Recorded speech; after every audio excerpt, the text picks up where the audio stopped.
आज मैं आप लोगों को कोडिंग डिकोडिंग पढ़ाने जा रहा हूँ। कोडिंग डिकोडिंग नाम से स्पष्ट है, कुछ सर्टेन कोड लिखा रहेगा, उसको आपको डिकोड करना है। तो कोडिंग डिकोडिंग क्वेश्चन करने से पहले सबसे पहले क्या करना चाहिए? सबसे पहले अल्फाबेट का प्लेस वैल्यू और उसका अपोजिट हमारे माइंड में रहना चाहिए, जिससे क्या होगा कि क्वेश्चन सॉल्व करते टाइम आपका टाइम बचेगा। देखते हैं, अब यहाँ पे देखिए मैंने क्या लिखा, A to M लिखा और N to Z लिखा। इसके पीछे क्या लॉजिक है? इसके पीछे यही है कि M हमारा मिडिल लेटर है, इसका ऑपोजिट N होता है और A जो है A का ऑपोजिट Z होता है। आप लोग भी ऐसे ही लिखेंगे, A to M N to Z। सबका मैंने प्लेस वैल्यू भी लिख दिया है। अब इसको याद, इसका प्लेस वैल्यू याद करने का तरीका, दो तरीके हैं हमारे पास। एक इजोटी जो कॉमन है, सब लोगों ने सुना होगा। इसका E का प्लेस वैल्यू 5, 10, फिर O का हो गया 15। इनमें 5 का गैप आता है, तो 5 का गैप में थोड़ा सा कंफ्यूजन हो जाता है। कोई लेटर का अगर आपसे पूछा जाएगा तो उसमें कंफ्यूजन हो जाएगा क्योंकि 5 का गैप है। उसको हमने कम कर दिया, कम करके एक टर्म बनाया है सिफिलोरक्स। इसमें क्या है? इसमें 3 का गैप है। इस 3 के गैप में आप इजीली किसी भी लेटर का निकाल सकते हो। जैसे इसमें आपसे पूछा गया कि सर बताओ जे का क्या होगा कोड, तो जे का हमारे माइंड में क्लिक करता है कि आई पहले आ रहा है, आई है 9 पे, जे कहां होगा? 10 पे। उसके बाद आपसे पूछ दिया जाएगा कि सर एस का बताओ, तो एस से पहले क्या आता है? आर। एस से पहले आर आता है, आर है किस पे? तो 18 पे। एस किस पे होगा? 19 पे। क्लियर है? अब हम इसको समझ लिए, अब आगे बढ़ते हैं। एक पहले छोटा सा एग्जांपल देखते हैं कि सर इस प्लेस वैल्यू और ऑपोजिट लेटर का क्या, उस पर एक एग्जांपल देखते हैं। जैसे लिखा रहेगा इन अ सर्टेन कोड लैंग्वेज, कोई एक नाम ले लेते हैं, सपोज नाम ले लेते हैं अमन। एक नाम है अमन, इसकी कितनी कोडिंग हो सकती है, इसको कितने कोड वर्ड में लिखा जा सकता है, कितनी पॉसिबिलिटी हो सकती है, उसको अभी हम लोग डिस्कस करते हैं। पहली पॉसिबिलिटी क्या होगी कि अमन का जो है प्लेस वैल्यू लिख दिया जाएगा। अमन का प्लेस वैल्यू A का हो गया 1, M का हो गया 13, फिर 1 प्लस 14। इसका एक कोड दे देगा 13 प्लस 2 15, 15 और 14 29।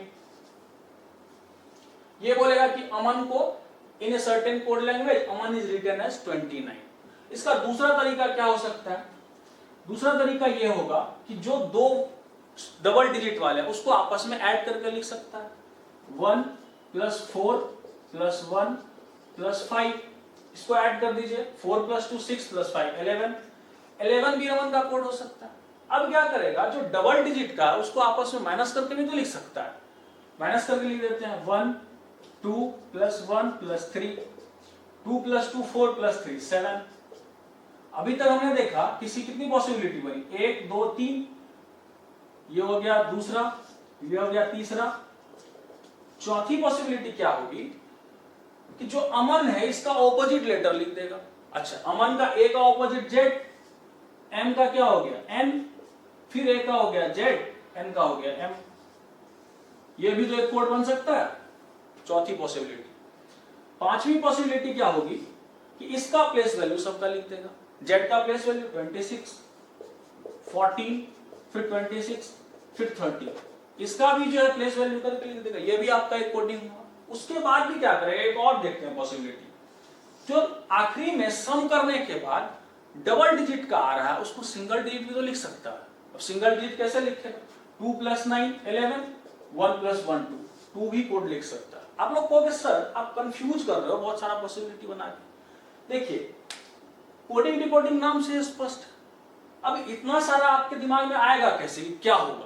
इसके लिए प्रैक्टिस, बगैर प्रैक्टिस के आपको इसका पैटर्न नहीं आएगा समझ में, क्योंकि कोडिंग डिकोडिंग दिन ब दिन अपने सिलेबस को वास्ट करते जा रहा है और टफ करते जा रहा है। तो आपको अपना प्रैक्टिस को बनाना पड़ेगा, प्रैक्टिस जो है ज्यादा बढ़ाना पड़ेगा। इस पे देखते हैं कुछ कुछ पैटर्न कि क्या क्या होता है। अभी तक आपने देखा कि 4-5 पॉसिबिलिटी बन सकती है एक क्वेश्चन की। अब कुछ इस पे हम वो देखते हैं इसके पैटर्न किस टाइप के बन सकते हैं।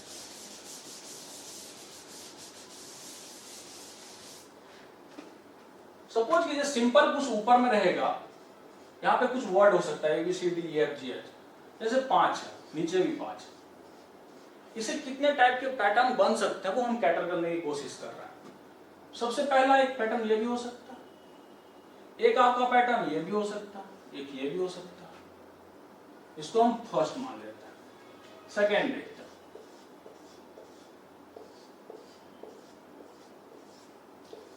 ये भी हो सकता है, ये भी हो सकता है। पैटर्न बनाना है, वो अपना पैटर्न बनाएगा। तीसरा देखते हैं,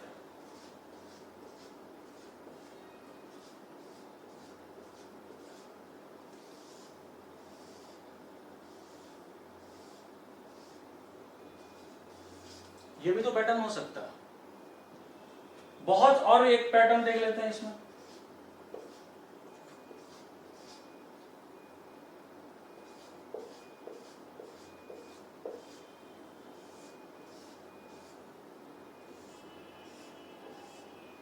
इस टाइप का भी पैटर्न बन सकता है। इसमें जो आपका 6 वाला आ रहा है, इसमें और भी बहुत सारे पैटर्न बन सकते हैं। ये आपको वहां पे चेक करना है। सबसे पहले जब भी आप कोई क्वेश्चन करने जाओ, उसका प्लेस वैल्यू जरूर लिख दो ऊपर में।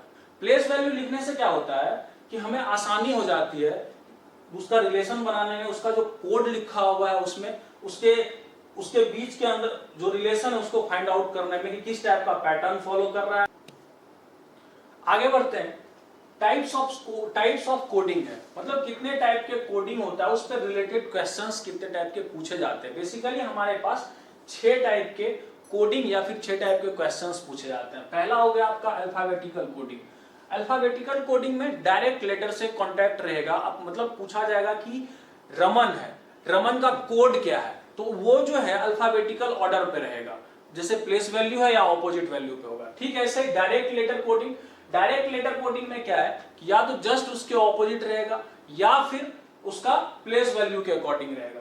फिर है सिंबल या डिजिट कोडिंग। सिंबल और डिजिट कोडिंग क्या है कि कुछ कोड वर्ड दिया रहेगा और उसको जो है सिंबॉलिक रूप में फॉर्म किया रहेगा, उसका जो हमें डिकोड करना है। सब्स्टिट्यूशनल कोडिंग क्या है? सब्स्टिट्यूशनल कोडिंग है कि ये इस टाइप का रहेगा कि if day is called night, night is called dusk, dusk is called morning when we do sleep. इस टाइप का क्वेश्चन रहेगा, इस टाइप को हम सब्स्टिट्यूशनल कोडिंग कहते हैं।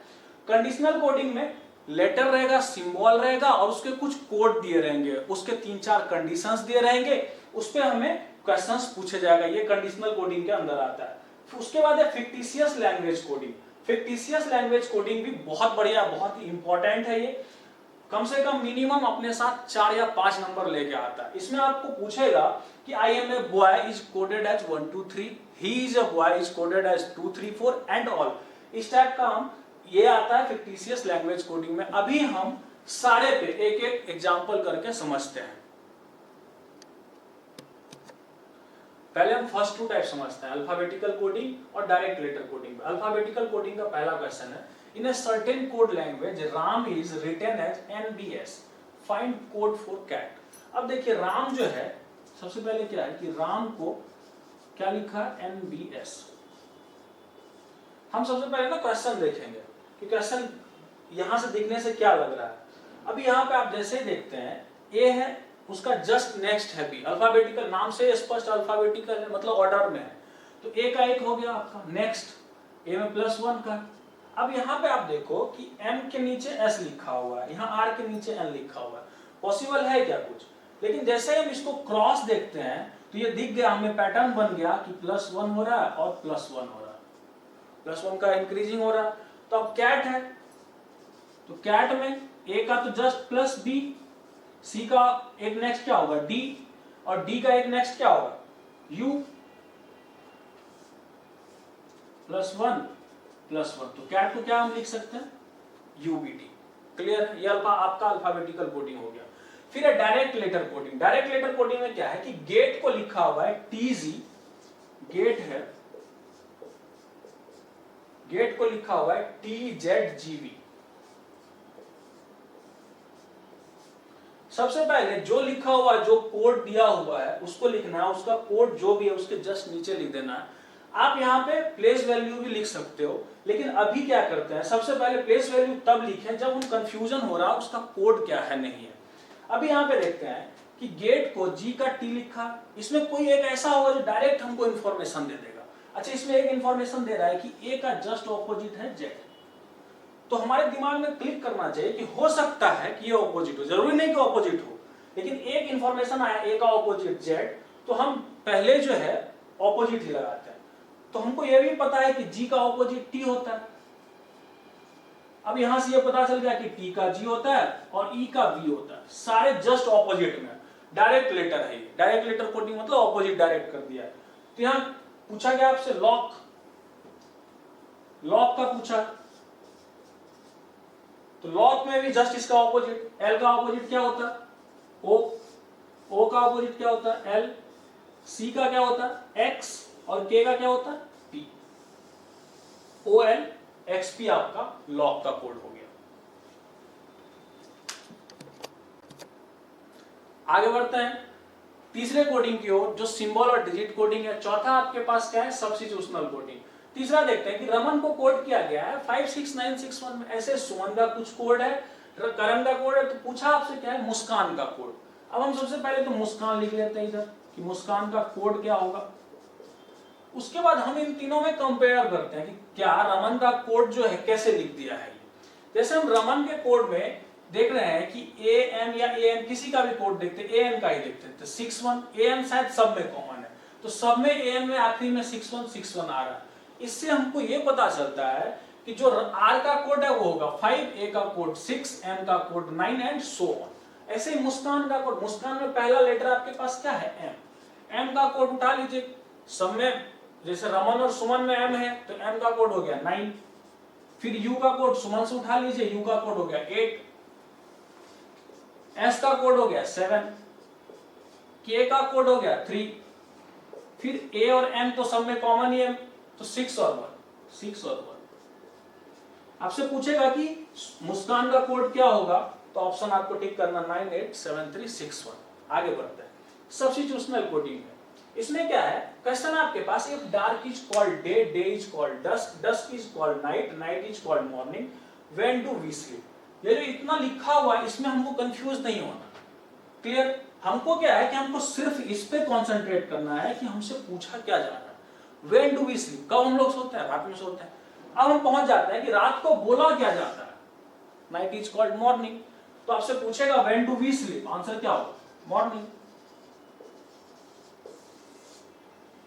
इसमें हमको कंफ्यूज होने की जरूरत नहीं, हमको सीधे पॉइंट पे पहुंचना है कि नाइट को क्या बोला जाता है, मॉर्निंग आंसर होगा। क्लियर है, आगे बढ़ते हैं। नेक्स्ट मूव करते हैं कंडीशनल कोडिंग पे।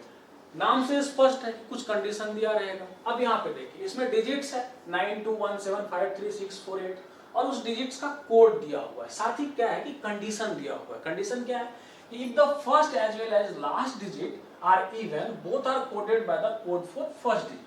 दूसरा कंडीशन है if the first as well as last digit are odd both are to be coded by the code for first digit last digit. अब देखिए आपसे पहला क्या पूछा, फाइंड कोड फॉर 56213 56213। तो सबसे पहले इसमें ये देखेंगे कि कंडीशन कौन सा लग रहा है।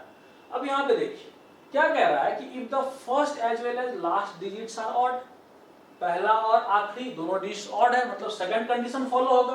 तो both are to be coded by the code for last digit. Last digit क्या है 3, 3 का हमारे पास कोड क्या है P, तो दोनों का फर्स्ट और लास्ट का कोड क्या होगा P। अब बाकी क्या है, तो बाकी का कोड ऐसे ही आ जाएगा। 6 का कोड है A, 2 और 1 का कोड क्या है, 2 का है V, 1 का है M, V और M, और 8 का कोड क्या होगा R। ये आपका कोड हो गया 562183 का PAVMRP। फिर उसके बाद नेक्स्ट पूछ रहा है कि 812354 का कोड क्या होगा, 812354। अब यहां पे देखिए कंडीशन फिर से पढ़िए, क्या कह रहा है फर्स्ट और लास्ट डिजिट क्या इवन, इवन है भाई, इसमें कौन सा कंडीशन फॉलो होगा, पहला वाला कंडीशन फॉलो होगा। क्या कह रहा है कि both are coded by the code for first digit, मतलब ये जो दोनों है फर्स्ट और लास्ट, इसका कोड क्या होगा, दोनों का सेम होगा। किसके, तो 8 के कोड के, पहले के कोड के। तो 8 और 4 का कोड क्या हो गया, R हो गया, और बाकी क्या है तो सबका एज इट इज है।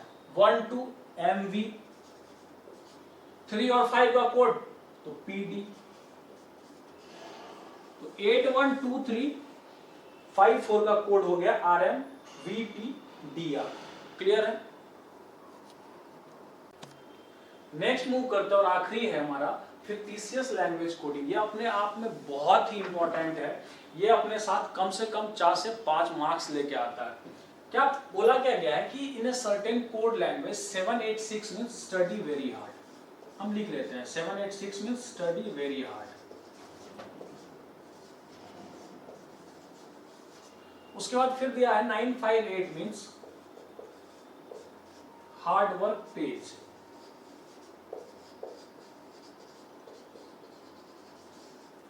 फिर है 645 मीन्स स्टडी एंड वर्क।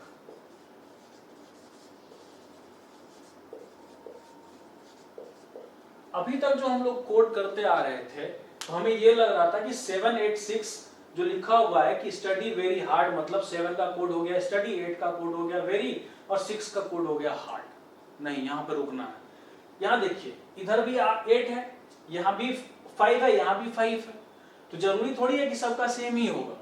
हम क्या करेंगे, सबसे पहले इसको 1, इसको 2, इसको 3, हम सबसे पहले फर्स्ट और सेकंड में देखेंगे, फिर फर्स्ट और थर्ड में देखेंगे जिसमें कॉमन आ रहा है। अब यहाँ पे देखिए फर्स्ट और सेकंड में आप जैसे देखोगे तो 8 कॉमन आ रहा है, हम 8 को इधर मार्क कर देते हैं इस साइड। ये हम मान लेते हैं इसको इधर इस वाले साइड और उसको दूसरे साइड। फर्स्ट और सेकंड में हम कंपेयर कर रहे हैं तो 8 हमारा कॉमन आ रहा है, तो इस साइड में कुछ ना कुछ कॉमन आना चाहिए। क्या आ रहा है कॉमन, आप देखोगे तो हमारे पास हार्ड कॉमन आ रहा है। तो इससे ये कंफर्म हो गया कि 8 का कोड हार्ड होगा, ये कंफर्म हो गया, और हार्ड के लिए कोड 8 होगा। अब जो है, अब सेकंड और थर्ड में देखते हैं। सेकंड और थर्ड में हमारे पास 5 कॉमन है, 5 कॉमन है, और इसमें इस साइड दूसरे साइड वर्क कॉमन है। तो यहां से ये कंफर्म हो गया कि 5 का कोड क्या होगा, 5 का कोड होगा वर्क। आपसे पूछा क्या है और कॉमन आ रहा है, आप फर्स्ट और थर्ड में देखो तो 6 आ रहा है कॉमन, इसको भी 6 को भी हम मार्क कर लेते हैं। यहां पे आ रहा है स्टडी और इधर भी आ रहा है स्टडी। ये हम सिंबल इसलिए बना रहे हैं ताकि कंफ्यूजन ना हो और आसानी से पता चले कौन किसका कोड है। तो 6 का कोड हो गया हमारे पास स्टडी। आपसे पूछा क्या, वेरी, वेरी के लिए कौन सा बचा, 7, और इस साइड 7 बचा और उधर वेरी बचा। इससे ये भी कंफर्म हो गया कि वेरी का कोड क्या होगा, 7। 9 का कोड आपसे पूछ देगा, 9 का कोड हो गया पेज, एक बचा 4, तो 4 का भी कोड पूछ सकता है, तो वो हो गया एंड। आई होप आपको कोडिंग डिकोडिंग अच्छे से समझ में आ गया होगा। अब इसमें बहुत सारे क्वेश्चन कीजिए, बहुत सारे प्रैक्टिस की जरूरत होती है कोडिंग डिकोडिंग में। इसको कीजिए, कहीं भी कोई दिक्कत है तो मैं हूं। Thank you.